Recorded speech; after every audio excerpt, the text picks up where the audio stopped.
Big Boss common man நிகழ்ச்சியில் நான் யாரையும் காயப்படுத்த விரும்பல, ஆடிஷனில் இதுதான் நடக்குது அப்படின்னு சொல்லிட்டு தன்னை பற்றி வெளிவர சர்ச்சைக்கு ஆரை விளக்கம் கொடுத்திருக்காரு. அதாவது Bigg Boss common man audition நிகழ்ச்சிகள் கடந்த ஆகஸ்ட் 13ஆம் தேதியில இருந்து விஜய் டிவியில் ஒளிபரப்பாகி வந்துகிட்டு இருக்குது. ஆடிஷனில் கலந்துக்கிட்டு செலக்ட் ஆகாமல் வெளியேறின சில காமன் மேன் போட்டியாளர்கள் சோசியல் மீடியாஸ் மற்றும் யூடியூப் சேனலுக்கு பேட்டி கொடுத்து நிகழ்ச்சியை கடுமையாக விமர்சனம் பண்ணி வந்துகிட்டு இருக்காங்க. அதாவது நடுவர்கள் எங்களை ரொம்ப தரக்குறைவாக பேசி காயப்படுத்துறாங்க அப்படின்னு சொல்லிட்டோம், மன அழுத்தத்துக்கு உள்ளாக்குறாங்க அப்படின்னு சொல்லிட்டோம் குற்றம் சாட்டி வந்துகிட்டு இருக்காங்க. குறிப்பாக ஆடிஷனுக்கு நைட்டியோட வந்த பெண் போட்டியாளர் ஒருத்தவங்க நடுவர்களான ஆரையும் ராஜுவும் என்ன ரொம்ப மட்டம் தட்டி நாகரிகமின்றி பேசிட்டாங்க அப்படின்னு சொல்லிட்டு பெரும் பரபரப்பை கிளப்பியிருந்தாங்க. அது மட்டும் இல்லாமல் அதுக்கு அவங்க 2 பேருமே பகிரங்கமாக மன்னிப்பு கேட்கணும் அப்படின்னு சொல்லிட்டு பேட்டி கொடுத்து வந்துக்கிட்டு இருக்கிறாங்க.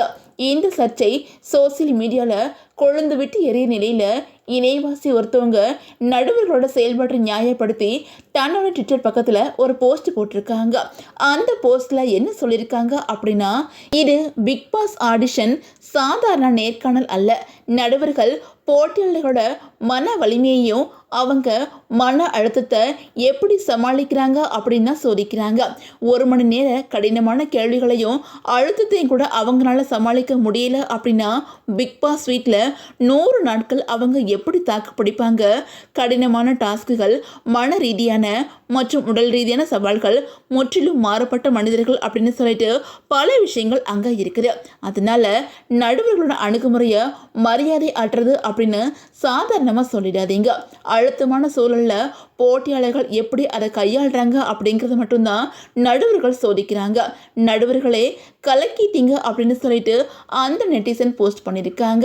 இந்த நெட்டிசனோட போஸ்ட்டை ரீட்வீட் பண்ணியிருக்கிற நடுவரும் நடிகருமான ஆரி தன் மீதான விமர்சனங்களுக்கு முற்றுப்புள்ளி வைக்கிற விதமாக பதிவிட்டிருக்காங்க. அதில் ஆரி என்ன சொல்லியிருக்காங்க அப்படின்னா, அவங்கள தயார்படுத்துறது தான் என்னோட பணியாக இருந்துச்சு தவிர யாரையும் காயப்படுத்துறது இல்லை. பிக் பாஸ் வீட்டுக்குள்ள சூழல் இன்னும் கடினமாக இருக்கும், இதை புரிஞ்சுக்கிட்டதுக்கு நன்றி அப்படின்னு பதிவிட்டிருக்காங்க. அந்த வகையில் பிக் பாஸ் வீட்டோட நிஜமான அழுத்தத்தை சமாளிக்கத்தான் போட்டியாளர்கள் சோதிக்கப்படுறாங்க அப்படின்னு சொல்லிட்டு ஆரி கொடுத்திருக்கிற இந்த விளக்கம் இப்போ இணையவாசிகள் மத்தியில் அதிக கவனம் பெற்று வந்துக்கிட்டு இருக்குது.